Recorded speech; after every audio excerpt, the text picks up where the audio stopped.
Welcome to safe structure. आज का जो टॉपिक है वो मिक्स डिज़ाइन और इसका जो मॉड्यूल है आपके सामने, importance of mix design, basic data required, zone factor decide, some practical decision. यहाँ पर कुछ प्रैक्टिकल में जो जो कुछ भी होता है वो डिस्कस करेंगे वहाँ पर। Excel sheet, one Excel sheet provide करेंगे हम और एक एग्जाम्पल डिस्कस करेंगे। इंपॉर्टेंस ऑफ मिक्स डिज़ाइन देखिए, mix design is important for RCC structure. Obviously RCC structure के लिए ही ये सबसे ज्यादा इम्पोर्टेंट है। This process ensure the strength and other requirement of your concrete sample. Obviously ये प्रोसेस एंश्योर करता है आपका जो स्ट्रेंथ है, डिजायर्ड स्ट्रेंथ है, वो कितना हो।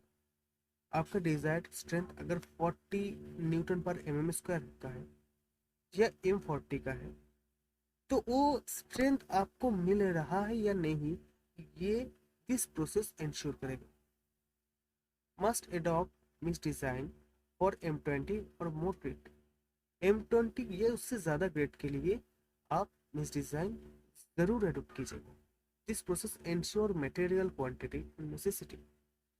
आपका जो मटेरियल क्वांटिटी मतलब वाटर सीमेंट रेशियो क्या होगा, ये प्रोसेस आपको प्रोवाइड करेगा। आपका फाइन एग्रीगेट कौन सी जोन का होगा, वो भी this process will give you. इसके इसके बाद आपका जो कोर्स एग्रीगेट का साइज क्या होगा, प्लास्टिसाइजर चाहिए या नहीं चाहिए, पंप यूज करोगे या नहीं करोगे, अगर करोगे तो आपका कोर्स एग्रीगेट का साइज बढ़ेगा या घटेगा, अगर प्लास्टिसाइजर यूज करोगे तो वाटर कंटेंट बढ़ेगा या घटेगा। यह सब कुछ ये मिक्स डिजाइन इंश्योर करेगा। तो ये बहुत इंपॉर्टेंट इसीलिए है for field. Basic data required. आपका जो बेसिक डेटा है मिक्स डिजाइन के लिए, ये आप लोगों को चाहिए। पहले तो ग्रेड ऑफ डेजिग्नेशन, आपका कितना स्ट्रेंथ आपको चाहिए ये आपको जानना पड़ेगा। स्ट्रक्चरल इंजीनियर आपको दे दिया कि M20 का ग्रेड यूज करो और ये स्ट्रक्चर बना दो, तो वो M20 या M40 आपको चाहिए। टाइप ऑफ सीमेंट, कौन सा टाइप है सीमेंट का, वो भी चाहिए। Maximum nominal size of aggregate, minimum cement content, maximum water content ratio, workability, कितना वर्केबिलिटी होगा। वर्केबिलिटी आपका डिफर करता है आपका टाइप ऑफ स्ट्रक्चर, किस टाइप का स्ट्रक्चर या किस टाइप का कंक्रीटिंग आप लोग कर रहे हो उस टाइप के लिए।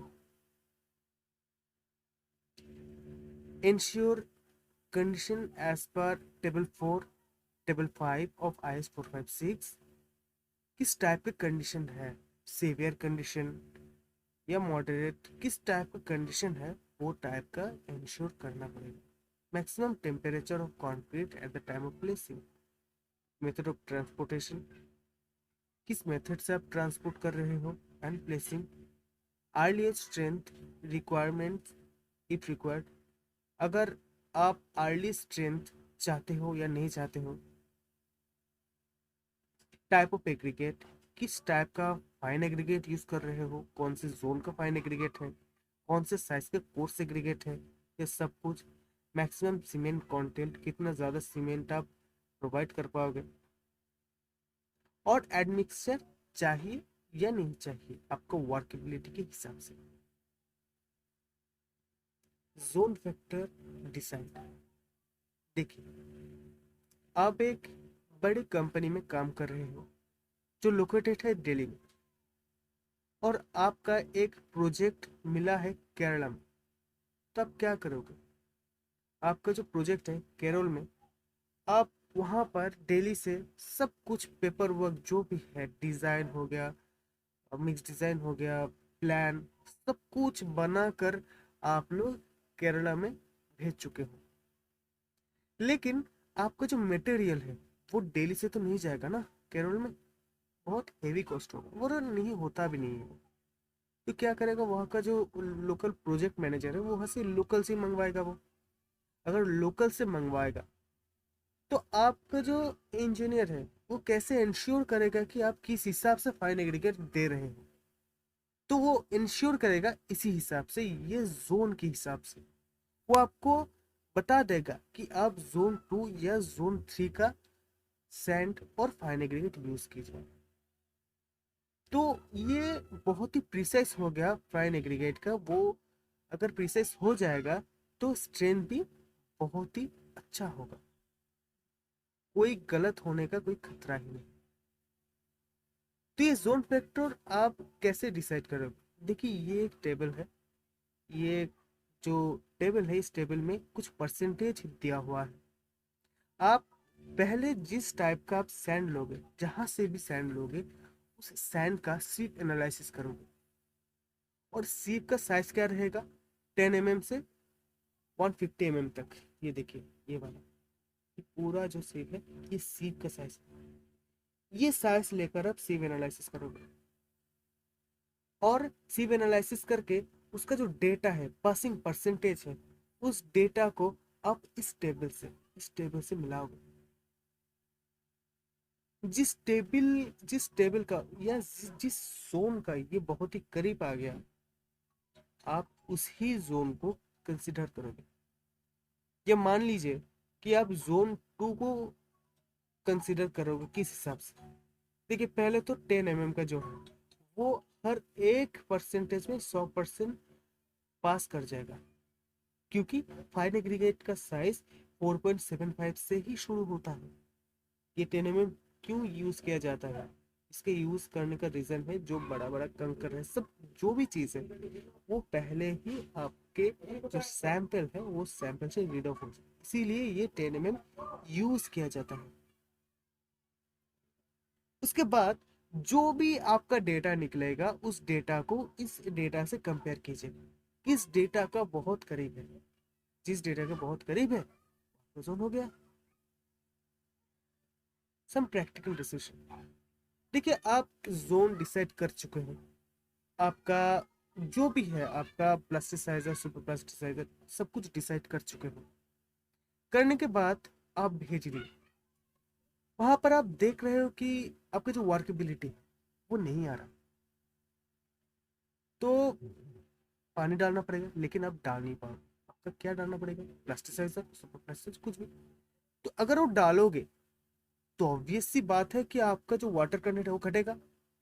तो कितना घटेगा वो आपको डिसाइड करना पड़ेगा उसी पर। जो आपका कोर्स सेग्रीगेट सैंपल आपका यहाँ पर साइड पे आया है, उसका साइज क्या है? 20 mm आपने कंसिडर किया है, तो वो वाकई ही 20 mm का है या नहीं है, ये एक एक्सपीरियंस्ड इंजीनियर ही बता पाएगा। यहाँ से एक चीज बहुत ही क्लियर है कि जो आदमी या जो इंजीनियर मिक्स डिजाइन किया है, इसका मतलब ये नहीं वही जाके इंश्योर करे कि मिक्स अच्छा है या नहीं है। ये भी हो सकता है वो नया है, फ्रेशर है, लेकिन क्वालिटी चेक ऑब्वियसली एक एक्सपीरियंस्ड इंजीनियर ही करेगा। चाहे आपका फाइन एग्रीगेट है, फाइन एग्रीगेट या सैंड ठीक है या नहीं, उसका ग्रेडिंग ठीक है या नहीं, वो मतलब वहाँ पर मिट्टी है या कोई भी इम्प्योरिटी है या नहीं, ये सब कुछ इंश्योर करेगा एक एक्सपीरियंस्ड इंजीनियर। ठीक है।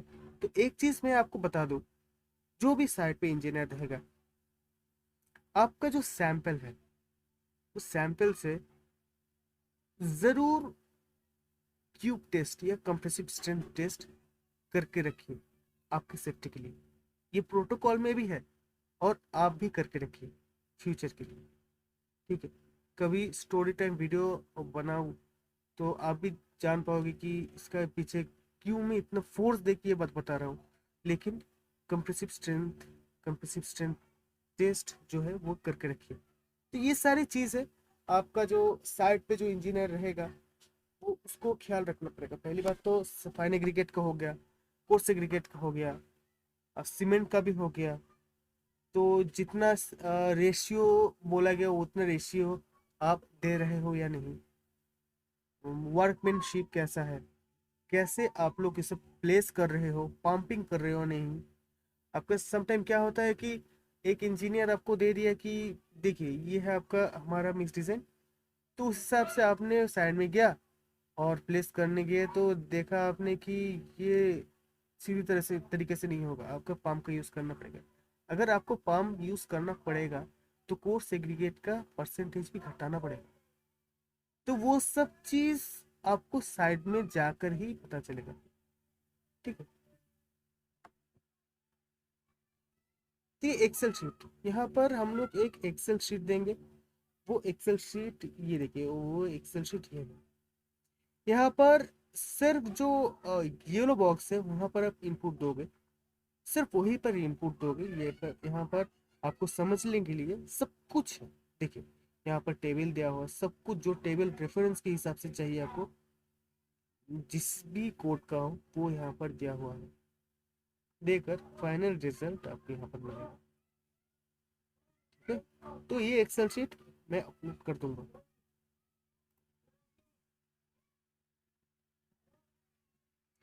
देखिए एक प्रॉब्लम डिस्कस करते चलिए। ये एक प्रॉब्लम ये कोड पर ही है। आपको जो कोड है ना, वहाँ उस कोड में ही दिया हुआ है। IS 10262 2009 पे ये प्रॉब्लम दिया हुआ है। तो इस प्रॉब्लम को डिस्कस करते चलिए। ठीक है, सोल्यूशन पहले बात तो देखिए, टारगेट स्ट्रेंथ बहुत बार बोला ये टर्म। टारगेट स्ट्रेंथ ये चीज क्या है? टारगेट स्ट्रेंथ देखिए, एक सिंपल एग्जांपल से समझिए। कोई भी स्टूडेंट अगर एग्जाम के बाद रिजल्ट से आगे भगवान से या गॉड से ये बोले कि गॉड मुझे पासिंग मार्क्स दिलवा दो तो मैं आपको ये दूंगा, मैं वो करूंगा, कोई भी बात बोले, तो उसका टारगेट क्या है? Passing marks, 45 marks. तो यहाँ पर प्रोबेबिलिटी आ जाता है कि वो लड़का पास कर भी सकता है या नहीं भी कर सकता। चांस है, हो सकता है 50-50, हो सकता है वो 40-60, लेकिन बहुत हाई चांस है। लेकिन अगर कोई लड़का, उसका पासिंग मार्क्स टारगेट ही नहीं है, उसका टारगेट क्या है? उसका टारगेट है मैक्सिमम मार्क्स, मतलब टॉप का टारगेट है उसका। तो ये यहाँ पर बहुत ही रेयरली वो फेल करेगा। तो कुछ हद तक वही कॉन्सेप्ट हम लोग यहाँ पर लगा रहे हैं। देखिए F C K is equal to F dot C, F dash C K is equal to F C के प्लस 1.67x। यहाँ पर ये जो F dot F dash C के है ये टारगेट स्ट्रेंथ है, और आपका M28 M25 जो भी स्ट्रेंथ है, desired strength, characteristic compressive strength, वो ये है। और 1.65 इस वैल्यू का भी एक मीनिंग है, ये मैं बाद में बताऊंगा अच्छे से। और जी ये स्टैंडर्ड डेविएशन है, इसका भी एक सिग्निफिकेंस है, ये भी मैं बाद में बताऊंगा। तो ये हो गया आपका। अगर M40 यहाँ पर प्रॉब्लम में M40 दिया हुआ है तो M40 यहाँ पर डालिए, स्टैंडर्ड डेविएशन आपको मिलेगा IS कोड से। वहाँ से IS कोड 10262 टेबल नंबर 1 पे आपको ये इसका वैल्यू मिलेगा। वहाँ से ये डालकर ये वैल्यू निकाल लीजिए। Selection of water cement ratio IS 456 table number 5 पे आप वाटर सीमेंट रेशियो का मैक्सिमम जो डेटा है वहाँ से वो निकाल लीजिए। वहाँ पर आप देखेंगे कि मैक्सिमम जो दिया हुआ है वो हर एक ग्रेड के हिसाब से दिया हुआ है, तो वहाँ से निकाल लीजिए वो। तो एक एज ए एक्सपीरियंस्ड इंजीनियर कोई भी 0.4 कंसिडर करेगा, आपके हिसाब से आप 0.45 भी कंसिडर कर सकते हैं, लेकिन उससे ज़्यादा नहीं, उससे कम ही होना चाहिए। ठीक है, तो selection of water content from table number 2 of IS 10262 2009, जो वाटर कंटेंट है वो आपको सिलेक्ट करना पड़ेगा। देखिए ये आपका ये आपका जो ये देखिए कोर्स सेग्रीगेट का साइज के हिसाब से आपका वाटर कंटेंट दिया हुआ है। हमारा जो कोर्स सेग्रीगेट का साइज है वो 20 है, उस हिसाब से हम लोगों ने 186 कंसिडर कर रहे हैं। इसके बाद अगर स्लम दिया हुआ है कि किस स्लम का आप लोग टेस्ट कंसिडर कर रहे हो, मतलब वर्केबिलिटी, स्लम टेस्ट करने के बाद कैसा स्लम है उसका, तो स्लम का आप कंसिडर कर रहे हो, तो आप लोग क्या करेंगे इसके बाद? अकॉर्डिंग टू कोड, आपका जो ये चीज दिया हुआ है, ये चीज, ये 25 से 50 का स्लम के लिए है, ये 100 या उसके ज्यादा के लिए नहीं है, ठीक है ना? तो इस हिसाब से ये देखिए यहाँ पर दिया हुआ है 25 to 50 स्लम के लिए एक टेबल नंबर 2 का जो डेटा है ये दिया हुआ है। अगर उससे ज्यादा आप लोग कंसिडर करेंगे तो हर 25 स्लम के लिए 3% का आपको इंक्रीज करना पड़ेगा। 3% का जो वाटर कंटेंट है उसका इंक्रीज करना पड़ेगा, अगर उससे ज्यादा आप लोग यूज कर रहे हो। तो हमारा केस में, हम लोगों का केस में 100 स्लम है, उस हिसाब से 100 का जो 3% यानी कि 6% हम लोग इंक्रीज किए हैं, तो 197 स्लम निकल गया। 197 लीटर का जो वाटर कंटेंट है वो निकल गया। उसके बाद सुपर प्लास्टिसाइजर आप लोग यूज करोगे या नहीं? मतलब यहाँ पर एक चीज आ जाता है कि यहाँ पर आप लोग वर्केबिलिटी आपके हिसाब से आया है, ये वर्केबल है या नहीं? ये क्वेश्चन आ जाता है। तो water content can be reduced bye 20% and above. अब सुपर प्लास्टिसाइजर अगर आप लोग यूज कर रहे हो तो 20% या उसके ज्यादा आप लोग वाटर कंटेंट जो है वो घटा सकते हो। तो समटाइम देखा गया है प्रैक्टिकली कि 29% तक भी ये घटाया जा सकता है। तो 29% घटाने के बाद नया जो वाटर कंटेंट है वो ये 140। तो हमारा water content previously water cement ratio consider किया था वो 0.4 था। तो वाटर सीमेंट जो रेशियो है, वाटर सीमेंट रेशियो मतलब वाटर बाय सीमेंट, तो water by cement is equal to जो है वो 0.4। तो यहाँ पर 140 वाटर का जो वैल्यू है वो निकल गया, तो यहाँ से सीमेंट का वैल्यू आराम से निकल जाएगा। तो टेबल नंबर 5 IS 456 से आप ये इंश्योर कर लीजिए कि आपका जो न्यू डेटा है, जो सीमेंट कंटेंट है, ये ठीक है या नहीं। वहां पर एक्सपोजर कंडीशन के हिसाब से आपको सीमेंट कंटेंट दिया हुआ है। मिनिमम सीमेंट कंटेंट, मिनिमम आप कितने तक सीमेंट यूज कर पाओगे वो दिया हुआ है। अगर उससे ज्यादा आपका सीमेंट कंटेंट निकल गया तो ओके, आपका सीमेंट ठीक है, सीमेंट कंटेंट, तो आगे जाइए। तो proportion of volume of coarse aggregate and fine aggregate content, तो आपका फाइन एग्रीगेट और कोर्स एग्रीगेट निकलने का टाइम आ गया। आपका जो सीमेंट कंटेंट था, वाटर कंटेंट था, वो सब कुछ निकल गया। ठीक है, फ्रॉम टेबल नंबर 3 1026 टू 2009 इस कोर्ट के 20 साइज का जो एग्रीगेट है, उस हिसाब से, उस साइज से आप लोग ये देखिए, ये देखिए table number 3, size of aggregate 20 और जोन कौन से यूज कर रहे हैं आप, बहुत ही इंपॉर्टेंट है। उस जोन का जो डेटा है वो आप ले लीजिए। ठीक है, ये कोर्स एग्रीगेट का डेटा है per unit volume of total aggregate, मतलब टोटल जो एग्रीगेट है, फाइन एग्रीगेट और कोर्स एग्रीगेट, उस टोटल वॉल्यूम में coarse aggregate per unit volume कितना होगा। ठीक है, तो यहाँ से कोर्स एग्रीगेट का जो टोटल वॉल्यूम है वो निकल गया। Minimum size and fine aggregate for water cement ratio is 0.6। देखिए फिर से एक बार देख लीजिए, zone of fine volume of coarse aggregate per unit volume of total aggregate for different zone of fine aggregate is 6। निकल गया, यहाँ से ये 0.6 निकल गया। हमारा जो कंडीशन है, हमारा जो वाटर सीमेंट रेशियो है वो 0.4 है।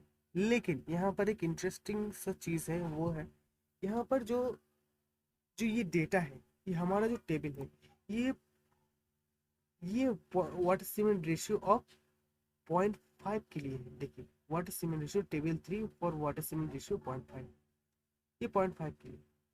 अगर इससे ज़्यादा और इससे कम वाटर सीमेंट रेशियो आप यूज़ करेंगे तो आपको वो ज़्यादा और कम आपको इंटरपोलेट करके निकालना पड़ेगा कि कितना ज़्यादा आप एग्रीगेट यूज़ कर पाओगे या कितना कम आप एग्रीगेट यूज़ कर पाओगे, वो आपको इंटरपोलेट करके निकालना पड़ेगा। तो वो इंटरपोलेट कीजिए। इंटरपोलेट कैसे करेंगे आप लोग? देखिए एक चीज़, अगर 0.01 का अगर आपने चेंज किया, चेंज होगा, देखिए ये देखिए, at the rate of minus plus 0.01 for every point plus minus 0.05 change in the water cement ratio, every 0.05 change in water cement ratio के लिए आप 0.01 साइज कोर्स एग्रीगेट आपका चेंज होगा।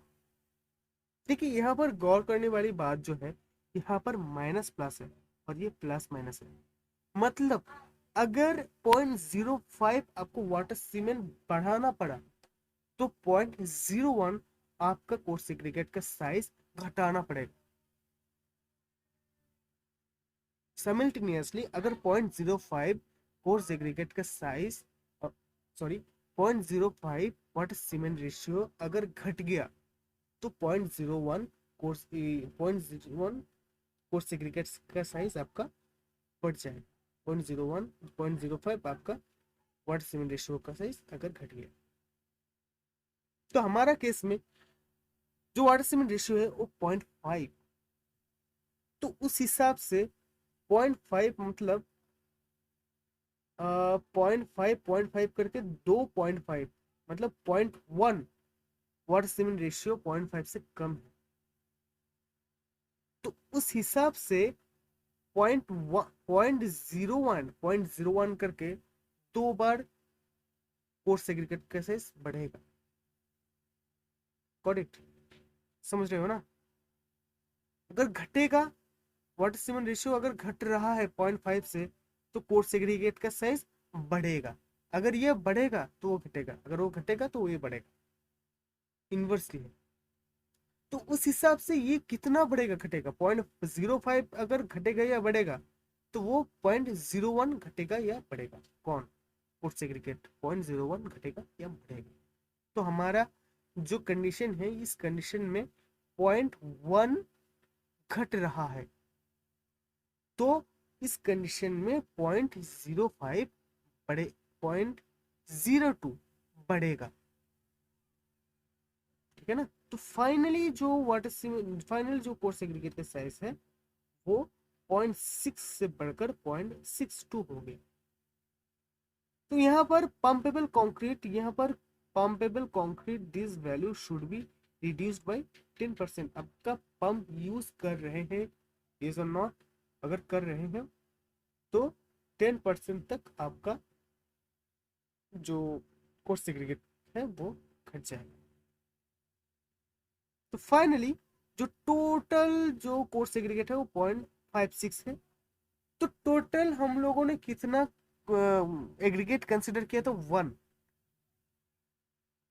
और उसमें से 0.56 जो है वो घट गया, उसको माइनस कीजिए तो फाइन एग्रीगेट का साइज निकल गया। ठीक है ना? हम लोग जो कंसिडर किए थे टोटल जो रेशियो है, टोटल रेशियो में कितना तक हम लोगों ने ये जो चीज़ है पॉइंट कोर्स सेग्रीगेट कंसिडर किया 0.56, यही तो निकला ना। हम लोग क्या कर रहे हैं यहाँ पर? Proportion of volume of coarse aggregate and fine aggregate, total aggregate निकाल रहे हैं। टोटल एग्रीगेट 1 कंसिडर कर रहे हैं हम लोग 1, उसमें से 0.56 कोर्स एग्रीगेट और 0.45 फाइन एग्रीगेट निकल रहे हैं। तो हमारे पास टोटल डेटा है। तो वॉल्यूम ऑफ कंक्रीट मान रहे कि 1 मीटर क्यूब का है।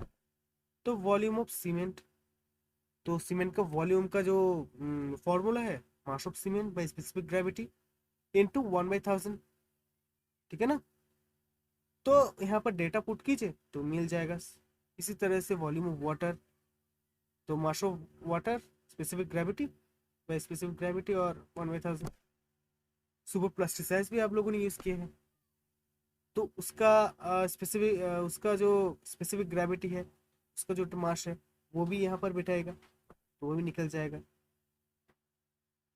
तो उसके बाद जो टोटल वॉल्यूम है ए, मतलब टोटल वॉल्यूम है 1, दिस वन, इससे आप लोग ये तीनों चीज़ माइनस कर दीजिए, मतलब वॉल्यूम ऑफ सीमेंट, वाटर और प्लास्टिसाइजर, उस पार्ट को माइनस कर दीजिए, तो ये चीज़ वॉल्यूम ऑफ एग्रीगेट हो गया। अब इसमें से कितना आपको कोर्स एग्रीगेट होगा और कितना आपका फाइन एग्रीगेट होगा वो निकालना पड़ेगा। तो वही चीज़ यहाँ पर निकाला गया है, ये डायरेक्ट आप लोग फॉर्मूला पुट कर दीजिए, वो निकल जाएगा। तो ये फाइनल डेटा आपका आ जाएगा। तो इसी तरह से ये एक्सेल शीट भी प्रोवाइड किया है हम लोगों ने। यहाँ पर जो चीज़ हम लोगों ने दिखाया है, जो चीज़ यहाँ पर दिया हुआ है, उसका ही एक मिरर आप लोग कोड खोलोगे तो उस कोड का ही ये एक मिरर है। ये 10262 2009 देखोगे तो उसका ही ये एक मिरर, उसका जहाँ पर जो कुछ ये येलो जो चीज़ है, इस येलो में आप लोग डालोगे डेटा, और ये डेटा आप लोग कहाँ से डालोगे, ये चीज़ डालोगे, ये दाएं तरफ दिया हुआ है उसका टेबल। कोई भी चीज़ हो, दाएं तरफ उसका टेबल दिया हो, कोई भी कहाँ पर जहाँ पर भी रेफरेंस आता है कोड का, उसका टेबल राइट साइड पे दिया हुआ है। आप लोग यहाँ से देखकर ये डाल पाओगे, और फाइनली जो रेशियो है वो ये हो गया। तो थैंक्स फॉर वॉचिंग। अगर आपको ये वीडियो पसंद आया तो लाइक कीजिए और प्लीज़ सब्सक्राइब कीजिए। Thank you.